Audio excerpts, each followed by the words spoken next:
been on the AMSAT committee for 4 or 5 years or something now, but I'm also the RSGB ARISS coordinator for the UK, and within the UK I'm what's known as the ARISS operations lead. So that means I get to do a few odd things. Back in November 2013, I was asked to become the ARISS coordinator with a primary task of trying to find a way to engage primarily with the activities planned for Tim Peake and Sarah Brightman's missions to the ISS. As a second add-on to it, I was also asked to have a look at how I could promote amateur radio and also carry on the concept of trying to engage with young people to promote STEM and STEM-based careers. Probably like some of you in the room, I'm also a STEM ambassador and have previously gone out to schools running things like Imagineering clubs and other little activities that actually sort of try to put the purpose and the meaning of science and technology into action for kids to actually understand it. I sit on the ARISS Operations Committee, and what that is a group of people who meet by teleconference every week, and we schedule worldwide all of the ARISS contacts that occur every week. And I've just spent a stint from January to July this year doing the global coordination role. So that's taking all the schools that have applied throughout the world and actually trying to schedule them in along with all of the planned activities on the station, the EVAs, the arrivals, departures, the non-arrivals as well, and also taking account of when things change. So when we had the Antares, then the Progress, then the SpaceX anomalies, we had to do a little bit of jiggling around to get them all back into action again. When I picked up this role, I was in a position where I did not have any contacts properly within the UK Space Agency on STEM and STEM outreach. And importantly, with some of the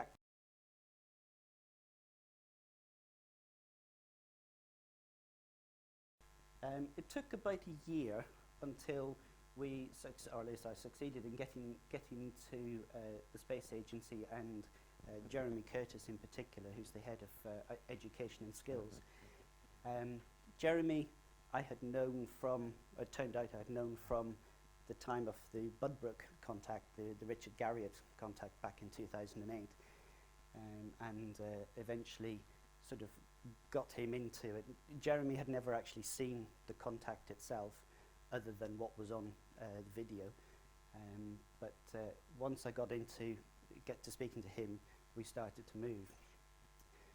One of Jeremy's direct reports is somebody called Libby Jackson, who is an astronaut flight education program manager, and she's actually responsible for the whole of the education program associated with the Tim Peake mission. Luckily for us, Libby is also an ESA qualified flight director. So as soon as you start talking space to her, she's like, ding, really enthusiastic, unbelievably knowledgeable about all the different aspects of it, and instantly sort of realized what we potentially could do with ARISS in helping to promote the STEM and the STEM outreach side of things. So these next ones are a couple of slides direct from Libby, but they put together the concept of what's been done pretty nicely. And the way the UK Space Agency are looking at it is that this isn't so much sort of Tim Peake and, oh, look, it's a mission to the ISS, but it's trying to engage much more widely throughout the UK, all age ranges, all communities, and also space, and the space sector, the concept of space careers, you name it, pretty much everything. And Tim appears to have a really good repertoire with kids as well, and has done lots of things already. So the Space Agency has got a set of education aims. They want to address the skills needs of the industry. They want to improve the career advice that youngsters can be given to help them go into this side of the industry. But we want to use it as a concept of space, as a concept of continual learning. We're continually investigating, continually exploring, but try and instill that across the whole of the age range of the UK if possible. And also, quite importantly, raise the awareness of just what the UK space industry is like and what it is capable of. So, Tim is the first British European ESA astronaut. He's not the first British astronaut, because that was actually Helen Sharman. Helen wasn't the last British astronaut, because actually we've got, wasn't the only British astronaut to go up. We also have had Piers Sellers, Nicholas Patrick, and I've forgotten his name, Michael Foale, who either derived US citizenship or took on US citizenship and had some very successful careers with the shuttle and also the Mir space station programs. We've also had some space flight participants, as they're known.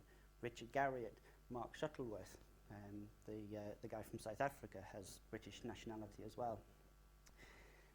But Tim is the first British ESA astronaut, and this is a very specific thing that we're trying to get across.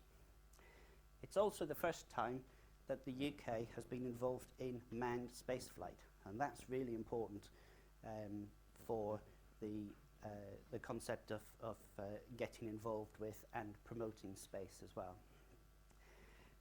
And at the same time, we know there are certain communities that are extremely difficult to get into, to get them interested in science and technology, sort of girls, sort of underprivileged people, certain parts of the country. So we wanted this to be as wide as possible. We also want to get general public interested. You know, I had a conversation with Carlos earlier, and a good question is, you know, if you turn to somebody in the public street or whatever and say, name me some astronauts, you're pretty much always going to get Apollo 11 crew. Whereas actually, there's an awful lot more to it. So we want to do something that helps bring up the public understanding and the public perception as well. We also want to engage not only students but their teachers as well, and try and establish and create some role models so that kids can actually look up to people and say, that person inspired me to go on and do greater things. So what we did, once I got speaking to Libby and talking about what could we do, it was very apparent that just going in with I've got amateur radio and I can do this, isn't actually the best way of doing things. And what we wanted to do was actually instill a little bit of understanding that there's a whole world out there in terms of the STEM area, and we wanted the schools to try and tell us what they knew and what they could do with the activities. What we ended up with was the concept of this 2-day space STEM event where all of the different activities would come together, and an ARISS scheduled contact would be organised. So that's going to be one that's going to happen during the hours of 9 till 5, Monday to Friday, which doesn't happen any other time other than through these ARISS contacts. But importantly, ESA also had a significant input into what was going on and what we were doing. And they are actually watching what we do and how we do it with these events to actually get some ideas about other ways of engaging with the public and students at large. So to give you a little bit of a clue or a background, and I've got some labels which are, I'll put at on the desk outside, but, and you're welcome to take these and pass them on to people or schools or whatever. But that is just some of the projects that have been running or are running at the minute. A lot of us probably heard about the rocket science one, the rocket seeds in space. The Great British Space Dinner is the one with Heston Blumenthal, trying to create the meal for Tim to eat in space. Space to Earth Challenge is, once Tim is on board, there's going to be a little bit about health and fitness in space, and for the activities on the ground to reflect that. AstroPi is the Raspberry Pi in space concept, where a number of schools have put forward ideas for software that Tim is going to run. Mission X is something that sort of tries to put the fitness idea, the healthy lifestyle into very young children and get them doing activities. But importantly, it also includes this, which managed to get out. Oops, go back. Where is? And yeah, this is something that we actually got Tim to set up for us.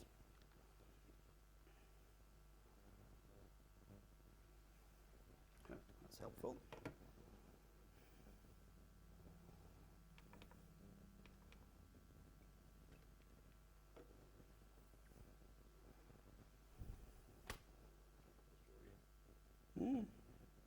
It was working. Where have we gone?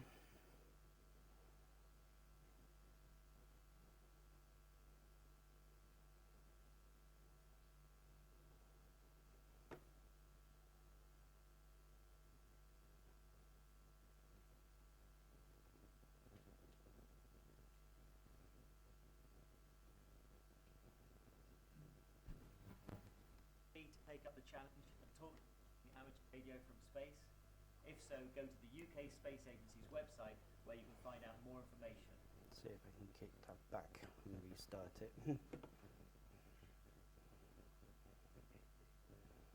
Sorry.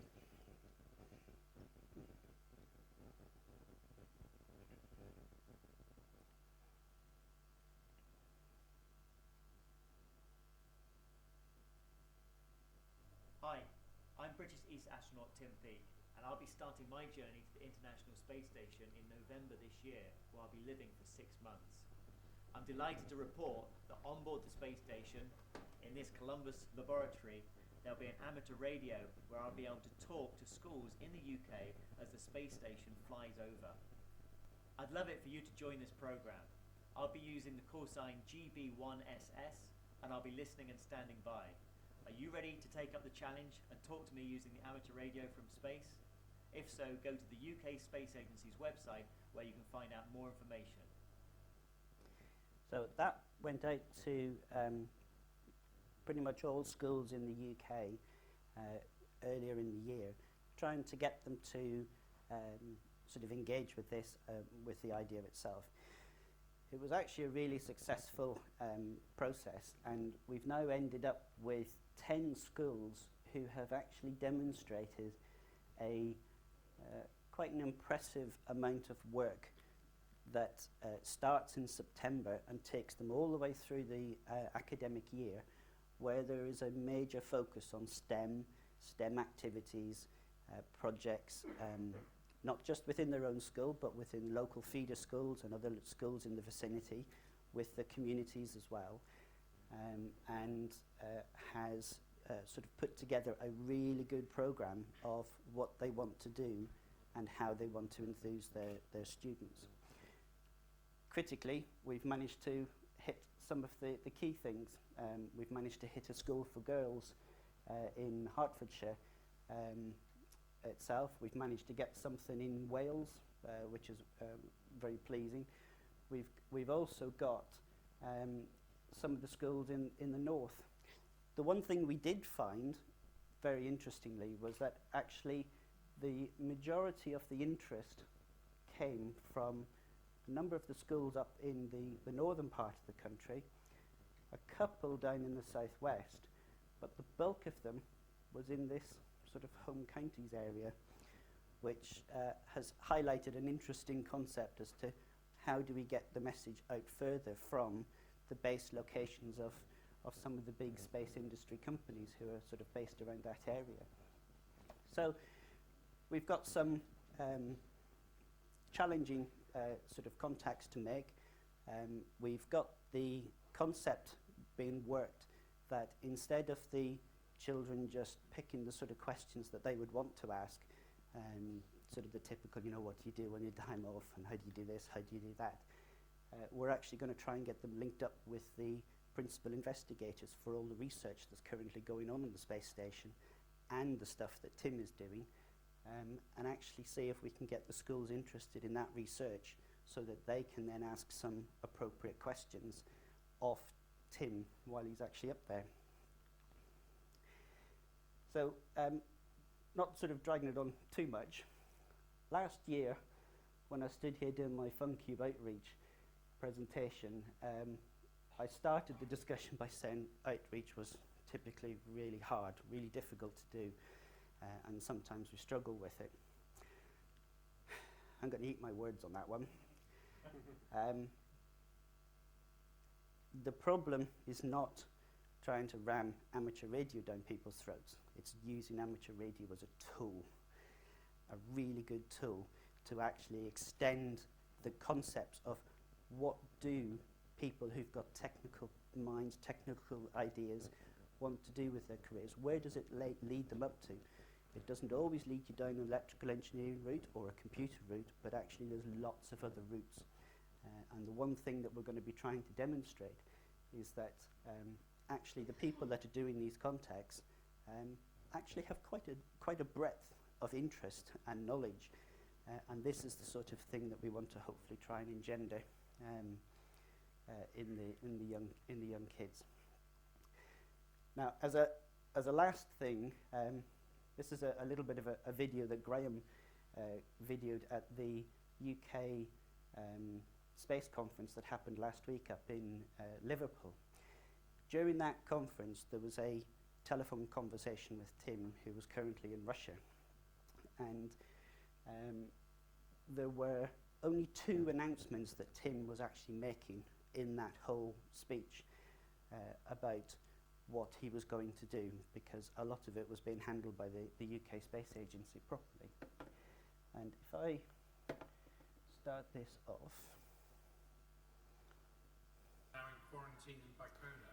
Can you tell us what you're doing there? That's right. Take a few minutes, but yeah, I'm out here in Bacona in just have a listen. as you said, and my role really is to be the backup crew for the next launch, which is on the 23rd of July.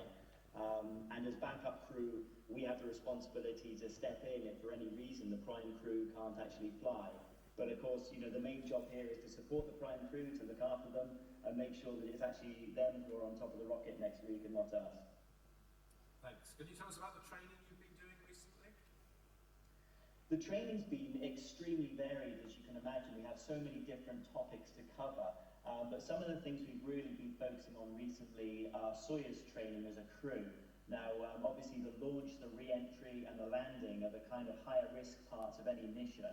And so we try and mitigate that risk somewhat by thorough training and preparation. Now we're actually a fully trained crew now, of course, ready for the launch next week if we were required. And we even passed all the exams recently in Star City in Moscow. But we're going to need to keep those skills very current for the next 6 months from now until the 15th of December when we launch. So Soyuz training is definitely a focus. Another area we really focus on is emergency training on board the International Space Station should anything go wrong. And really there are three things that we train for, and that's a fire, or a depressurization of the stack, or in case the atmosphere is polluted. And the main thing we're worried about there is ammonia, because we use ammonia in the external cooling loops, and there is a way which that could come into the atmosphere. So we train in Houston and in Moscow for those kind of emergencies on the space station. And some of the training that I really enjoy is for spacewalking, EVA. And at the moment, the schedule for spacewalks is very dynamic. We're not quite sure how that's going to pan out, but there is a good chance that I'll have a planned EVA during my mission. And of course, all the crews have to be prepared in case there's an off-nominal EVA. We may have to go outside and do some regular maintenance work, or if anything should fail. So that's just a sort of highlight of some of the training activities I've been up to. Thanks very much, Tim. Now, this year's conference here in Liverpool includes a whole new strand on space environments. Can you tell us something about the science experiments you'll be doing on the ISS? Yeah, actually, I mean, it's the science schedule is extremely busy, which is also very exciting. And I've actually sort of volunteered or signed up for over 20 human physiology experiments alone, and that doesn't include any of the physical science or the biological experiments and the technology development that we're exploring on board the space station. So I was just going to mention two experiments of note, really. One of them is called fluid shifts. And this is a study into, it's a fairly recent thing that's been investigated, which is the impairment of the astronaut's visual acuity during long-duration missions. And this is thought to be a result of increased intracranial pressure. And we're actually going to be using a groundbreaking, non-invasive method for measuring intracranial pressure. And this was actually developed by Dr. Bob Marchbanks of the University Hospital in Southampton. And that uses a method with the tympanic membrane displacement in the ear to measure this intracranial pressure. So I'm very excited to be using that device. I think you should be looking at a slide at the moment showing two of my colleagues, Luca and Mike, who are actually doing an ultrasound of the eye, looking into that visual impairment problem. And another experiment is a European experiment, which is called airway monitoring. And this is using very sensitive gas analyzers. We know that our bodies produce nitric oxide, but very, very small amounts of nitric oxide every time we breathe out. And this can be used as a marker for airway inflammation.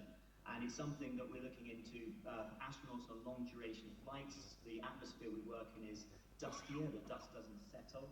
Of course, in looking ahead to habitation on the Moon and on Mars, we're going to be working in dusty environments. But also, this research is going to have real benefit for people back here on Earth who suffer from asthma. Okay, thanks, Tim. And I can reassure you that the slides are appearing. I know there's a large programme of education and outreach activities being planned from the UK Space Agency with ESA. What's your ambition for these? Well, really, I mean, I think the Principia mission is an incredible opportunity to engage the younger generation. And I really just want to make sure that there's something we catered for everything, for everyone to get involved in, so there's something for everyone. And clearly, primarily, we are looking to stimulate interest in science and show how it can increase opportunities for worthwhile careers. But we're also going to be promoting topics such as health and fitness, nutrition, and also having fun with some art and music too. So really reaching out across a broad spectrum with educational and outreach opportunities. Okay, thanks, Tim. I don't know whether you were listening to the earlier part of our session, but I said it was quite difficult for the UK Space Agency to make any announcements at the moment. But I am going to announce three things on education projects, and I think you're going to then tell us something about what ones you're promoting. The three I wanted to announce were that, which are designed to support Tim's mission, is that the Space Agency are providing funding to SRO-UK to support 1,000 primary schools to deliver space activities to help with science, numeracy and literacy over the next 2 years. And then the ASDC, which is the Association for Science and Discovery Centres, is going to run hands-on destination space shows in support of Tim's mission in 20 science centres around the UK, and they're aimed at families with young children and schools. And then we've selected 8 organisations to run new projects, ranging from filmmaking for children to detection of space radiation, and a chance for children to challenge real scientists called, imaginatively, quote, "I'm a scientist, get me out of here." So those are three things that I can safely announce, but I understand, Tim, you've got something you're going to announce as well. Yes, well, Rob, there was a recent competition which was led by UK Space and Raspberry Pi Foundation, and this set the challenge to get students to write their own code for a modified or spaced-up version of the Raspberry Pi, and this is called the AstroPi. And it really embraces coding skills, which the UK industry is finding lacking amongst graduates at the moment. So I'm really excited to announce that the winners have been agreed, and I will be running their code on the two AstroPi computers, which are going to be on board the ISS with me. So I hope there'll be a slide going up now, which will announce those winners to you. Yes. So very, very excited about that, and huge congratulations to all the students who entered into this competition, and both primary and secondary school. Also, whilst in space, I plan to make the most of this opportunity by talking to schools using the onboard amateur radio. And ARISS, which is an organisation standing for Amateur Radio on Board the ISS, they have run a competition to talk to me to have live link-up, and the shortlist of the 10 schools should be displayed to you now, and I intend to have a live link-up with as many of these schools as possible, at least 3 of them, but hopefully as many as possible. And that was an announcement to the whole of the UK space industry as well. So hopefully starting to get the concept of what we do out there and supporting people. Sorry, wrong one.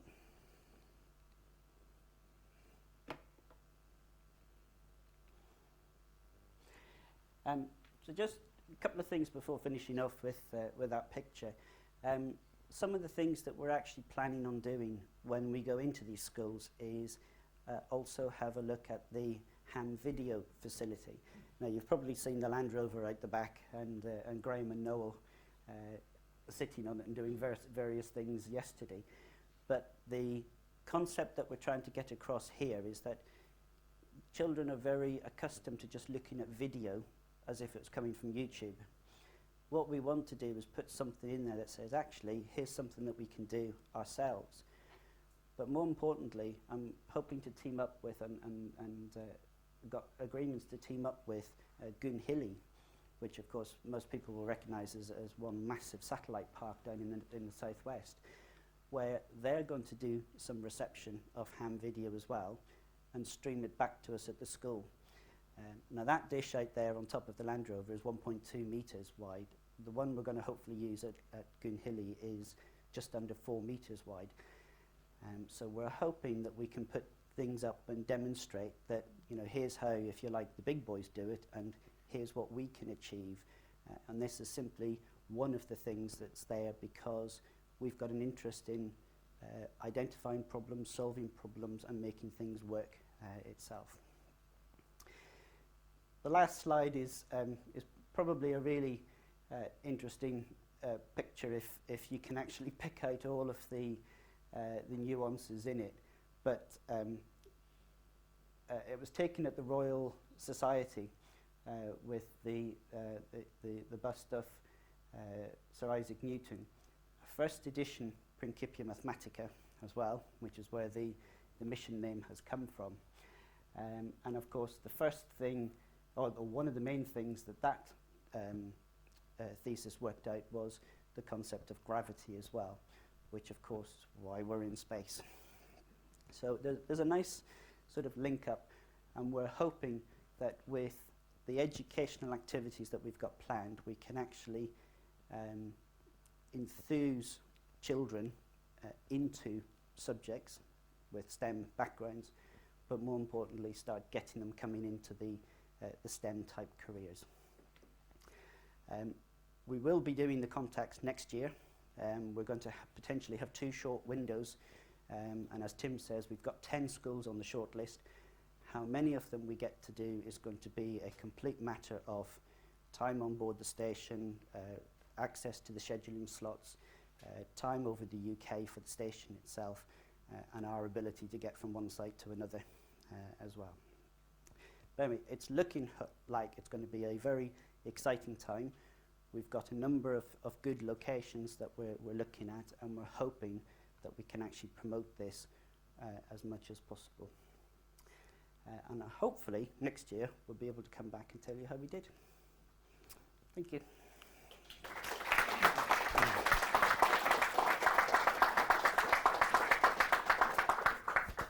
Thank you, Ciaran. That was excellent. I'm sure everybody enjoyed it. He put a lot of effort and a lot of work into this, and having played this myself some years ago, I know the challenge is it's not easy.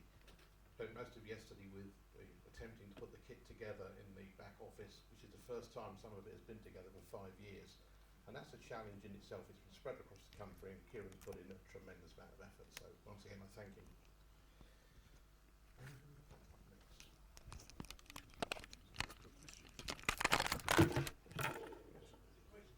Yes, well, that can be the next bit. Has anybody got any questions for Ciaran?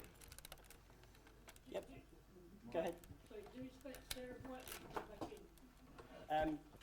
We don't know at this moment in time. She has withdrawn from her anticipation.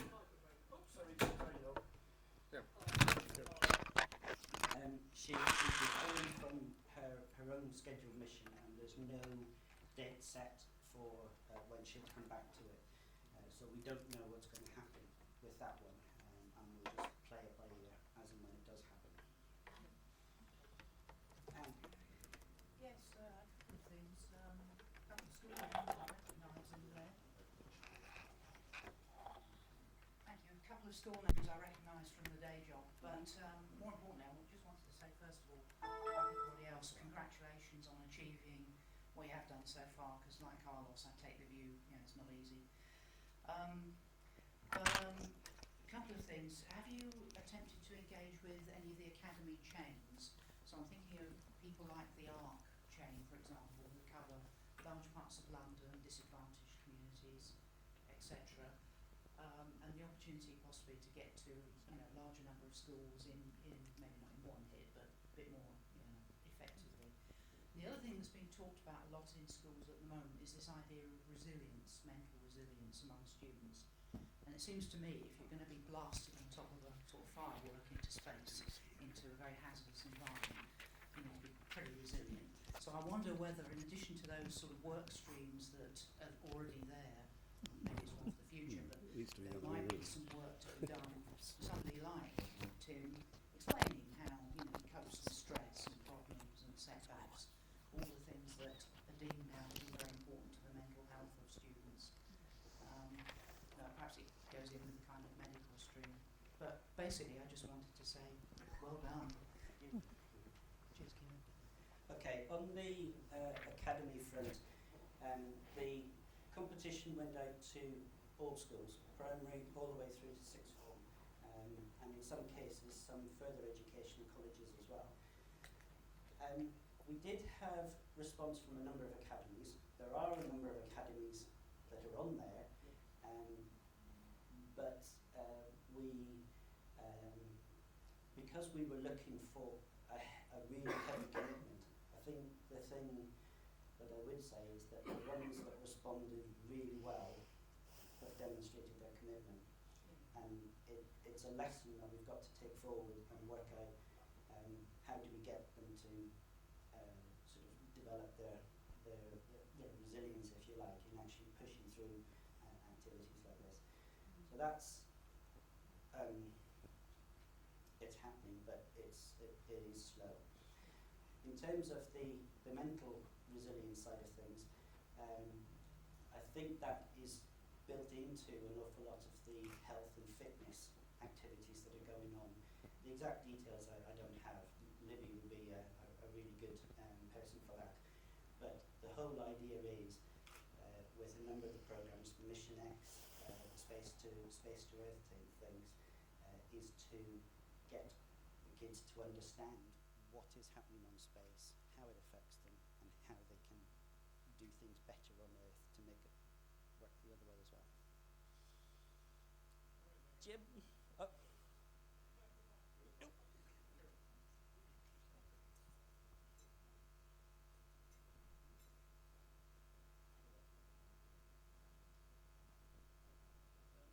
Ciaran, this is as much a comment as a question, but I will end in a question. And that is, people may not know that AMSAT-UK have been involved in this ARISS programme for crikey, I can't remember, 15 or 20 years or so, and have done a number of these ARISS QSOs. And it is a huge effort to go into a school and set up a fairly complicated substation for a 10-minute QSO. And I know you haven't said, but you organised one about 5 years ago for your son's school, which was very successful. And I think probably AMSAT have done maybe a dozen or so, I would say, over the last 15 years or so. And I've attended, not all of them, but quite a few of them.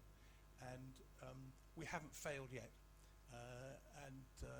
We've rather sort of looking forward to doing what is a huge effort. We're going to sort of do 6 or maybe even more, as I understand it, in a very short period. And I would like to wish you and your crew the very best of luck in doing that, and we hope we can maintain our success rate. The question is, I know you have some helpers now. Is there an opportunity for other radio amateurs, and I'm thinking more about the setting up the station and doing the humping and bumping and pumping the mast up and stuff like that. Would you appreciate other support, maybe locally from the schools, or is it best left to you and your small team, which I think is Carlos at the moment?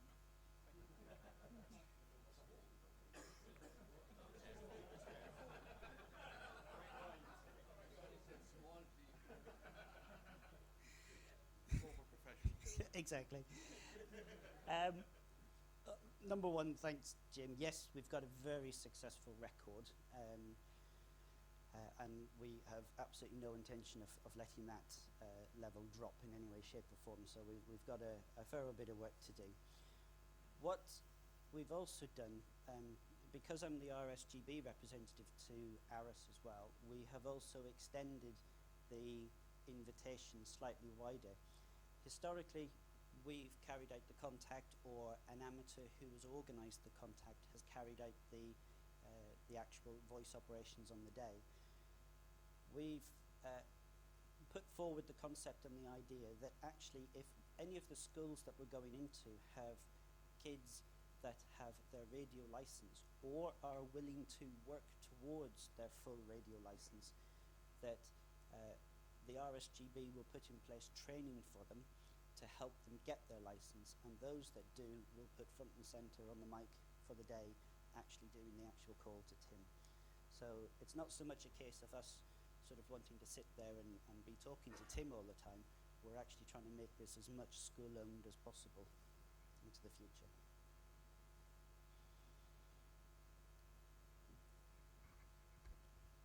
Well, thank you, Ciaran, for that, and I'm sure everybody would like to thank you for your efforts.